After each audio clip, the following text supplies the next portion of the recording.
A general pins a medal on the chest of a proud soldier. It's a moment steeped in army tradition, one that goes back 2 centuries. What the medal stands for hasn't changed. Service, courage and commitment to regiment and to country.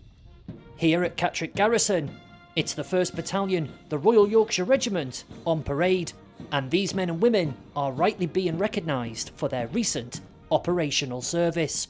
Those on parade today are receiving operational medals for deployments to Somalia and Kosovo, and it was in Kosovo we met the battalion last autumn.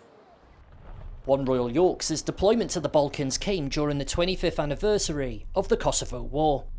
While the regiment has seen plenty of action in the wars and military operations since, it was a back-to-basics infantry approach that helped these Yorkshiremen deliver a successful peacekeeping mission in what remains a challenging part of Europe. We embedded with a patrol looking for smuggling activities close to the border with Serbia. Unexpectedly, a vehicle turns up at the site. Some of the soldiers remark that the man is the owner of the buildings, but he doesn't speak English, and after some strained chit-chat, the soldiers take their leave. They're all smuggling huts in there. They've been caught before, so we tend to keep an eye on them. A bit convenient, I think, that we're in the area and they've drove up, especially to those 2 cabins as well. So we know that they've been used for smuggling before. Again, like we said, we've had intel on that they're being used again. So it's good to us let them know that we're in the area still. They've seen us. We've made our presence aware. We're going to let them know that we're here to stay at the end of the day. So if they do want to try and do any small smuggling, we'll end up catching them. Now safely back in the UK, San Emmett reflected on the rest of his time in Kosovo. Just tell me, how did the tour go after we left you? Yeah, the tour went really well. We carried on with all our patrols, stuff like that, and yeah, it just went really well throughout. The guys worked really hard for me out there, and yeah, they put on a good show. What does a parade like this mean to you? Yeah, it means quite a bit. Like the guys, the friends, the families, the loved ones, they get to come and see them, especially after being away for a long period of time, and we're going to be away for a long period of time as well. It's good for them to come here and see what we actually do, like get a look around the kit and equipment, all that good stuff, and actually have a fun day with the friends and family. We also met 18-year-old Private Billy Broadhurst, who was on his first operational tour since joining the army. I haven't messed up yet, so that's quite good. And it's pretty interesting, like the stuff we're doing out here. It's like everything you do through training, you're actually using. Yeah, it was a good tour. I learnt a lot, and yeah, it was, I don't know, it was a bit surreal, like patrolling the ABL, like being so close to Serbia and all that. You said you learned a bit. Just give me a little bit of a flavour. What did you learn? Just brushing up on the basics, really, like just perfecting them. You know what I mean? The tabbing wasn't very nice, but yeah, it was a good like taster for my first tour. Like what it's going to be like, what the actual difficulties are, stuff to learn for next time. Like when I go on my next tour or stuff like that. Just like I said, just perfecting the basics.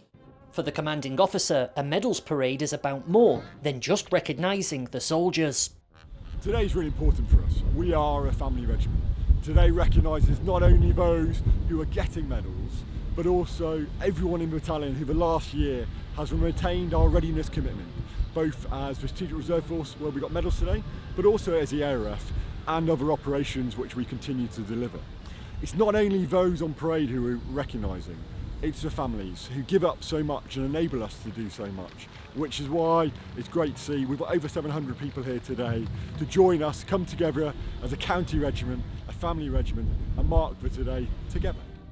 The parade's reviewing officer is Major General Zach Stenning, himself a former commanding officer of the battalion.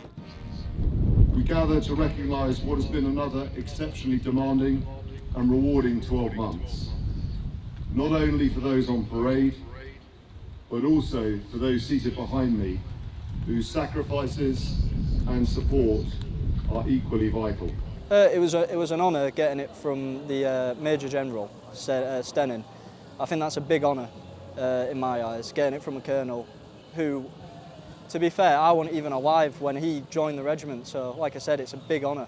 The parade also saw medals awarded for long service and good conduct, as well as awards to those who've gone above and beyond. These moments matter not just to those receiving the awards, but to their families and the wider regiment too. They are the people who also make sacrifices. I know it only too well, my own wife and family have to make many sacrifices to enable us to be able to do our job so well. Currently, one Royal Yorks has a company deployed overseas, colleagues who remain very much in the thoughts of the battalion here in Catterick. For the 200 soldiers on parade though, there's time to mark this important occasion in style. But soon, they will be heading out on operations once again. James Wharton, BFBS Forces News, Catterick Garrison. Thanks for watching. For more from BFBS Forces News, like and subscribe to our channel.